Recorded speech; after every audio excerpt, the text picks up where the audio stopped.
So I'm out here capturing some, getting some vids and pics of the old Trailfinder 2, checking out the suspension travel and sort of highlighting the difference between linked and leaf. And just bear with me. About 300 metres up that road, I'm on Caboolture River Road. You turn left and you'll go down to Old North Road. And that'll put you down to Zillman's Crossing. You'll come back a little bit. So Zillman's Crossing, which you've heard me mention before, is about 250 metres that way. Now if I just come and pan around here, if we just see if I can do it, look at that. If I just zoom in on the other side of that creek over there, that goes all the way along. Now it's hard to see through the trees, but trust me when I say, all the way down that way, it opens up. Now I'm, close that back up again. Now I'm at the little crossing, or a little water hole. You go down just there, in that little area just there, down into there, and there's a water hole down in here. So, it's got me thinking, there must be a way to get from the western side of Zillman's Crossing to here. Now I've not looked, I've not tried, but I think I'm going to make that my main mission. So keep an eye out for that one, because that, I think, is like a lot of these other places around here, is just going to turn into an unbelievable trail run. And yeah, there's some really good spots have opened up. So anyway, keep an eye out. We're going to investigate this, and we're going to see if we can get from Zillman's Crossing down to this little water hole, or at least to that area over there and whatever's between. So stay tuned, folks. All right, let's get back to this suspension. Now this really is an awesome little setup. Like I said, I don't have much experience with leaf sprung trucks, but I can certainly able to do like a little bit of a review on it now. And you can see the rear leaf there. I did change out the rear shocks. These ones have internal springs, because with the extra weight of the cage, it did actually make the back of the car just droop that little bit. But by just, it's basically like little pen springs would be what's inside them. You know, your little clip pens, got a little spring inside, you can use them.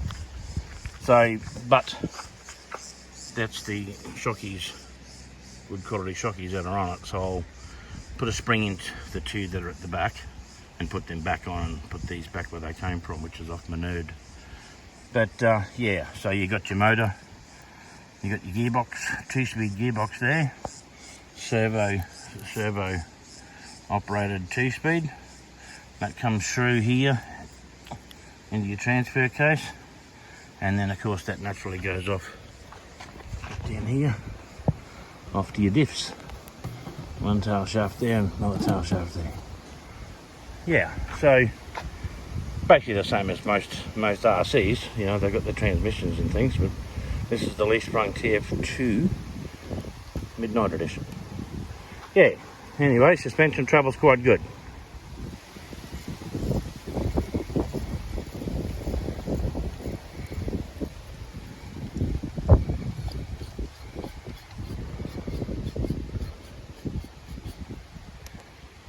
Very cool.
go.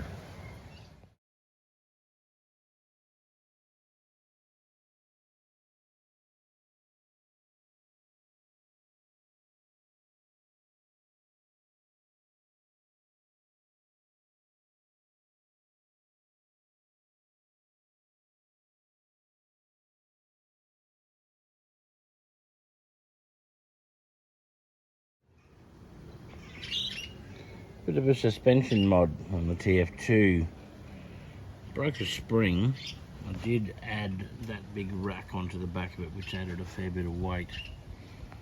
And then to compensate the dampener shocks, you'll see the silver shocks on the front there. They don't have an internal spring, so to compensate, I fitted just a pair of these, like Old Man Emu style internal spring shockies to compensate the extra weight of the cage. However, with it being only the 2 leaves, so I'm going to add that 3rd leaf. So I'll have 1, 2, 3. I'll have three leaves instead of the 2. And I may even be able to resort back to removing these internal spring shocks and return back to the dampener shocks which were originally fitted. So yeah, little modifications that you have to do just to get things working right. All takes time, and yeah, after a little while you get to fine tune it, and it's all worthwhile. So I'll click off this and we'll come back when I've fitted them together under the axle.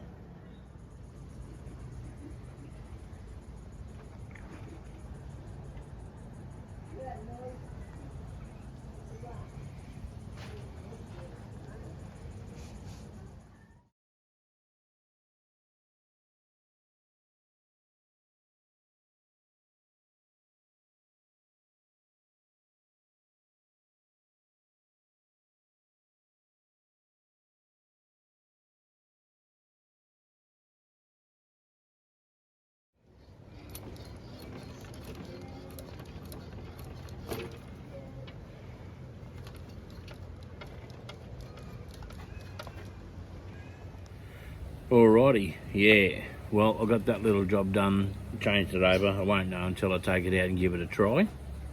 However, you can see, where is the camera? There we go. You can see that section that broke, it is very, very thin on those 2 points. So, with it only having the 1 spring below it, offering support, you can even see that really shiny section there on the spring. Now that just gives you an indication of that, how much that's sort of been, up and down rubbing. Actually, I can feel that. Yeah, I can definitely feel that. So yeah. Anyway, may have lost a little bit of flex. That might come back with a little bit of use, but that's the way things are. One thing that I was told with the leaf springs is that you do have to use them a little bit to break them in.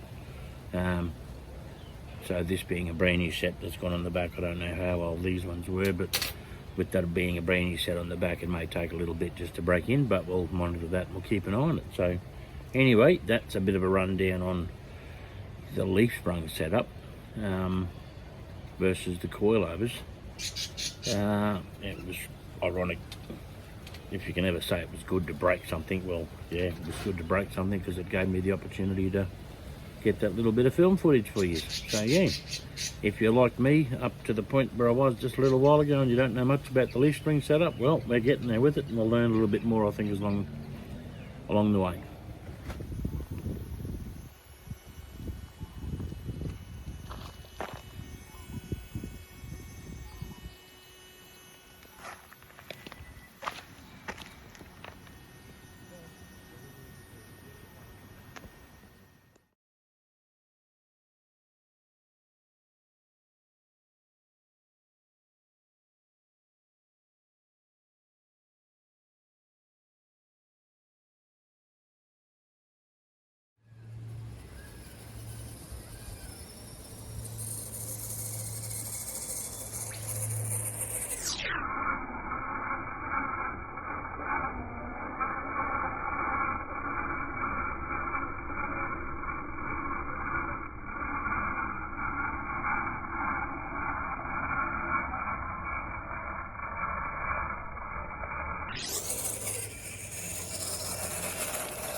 Alrighty then. Well, I reckon that went pretty good. I don't think I've lost that much flex. I think if anything, when I did a little bit mess around with the stuff on a bit of an angle, it might have actually allowed the truck not to lean quite as much. And actually, believe it or not, I think it's given me a bit more stability. But anyway, time will tell.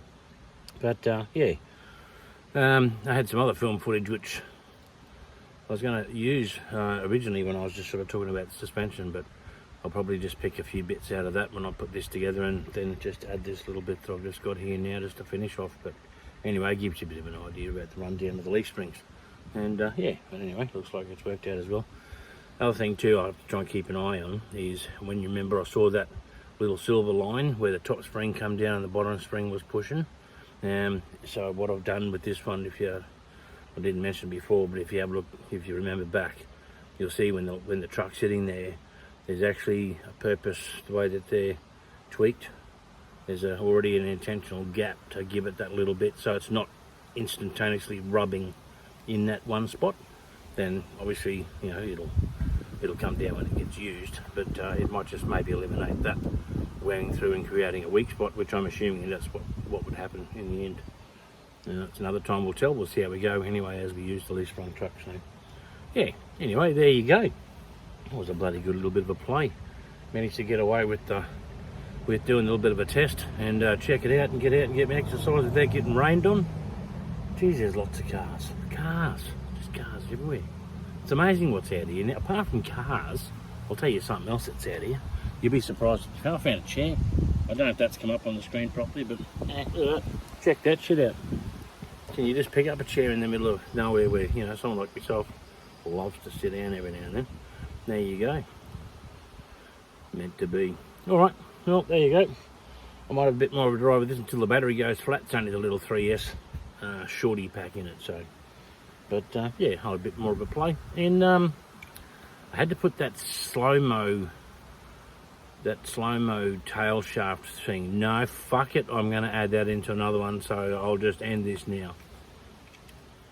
Now, just for shits and giggles too, just this little end bit, I'll just sort of jam the phone in with the back window. You can take it out. I'll just jam the phone in there just to try and catch a bit of the workings inside.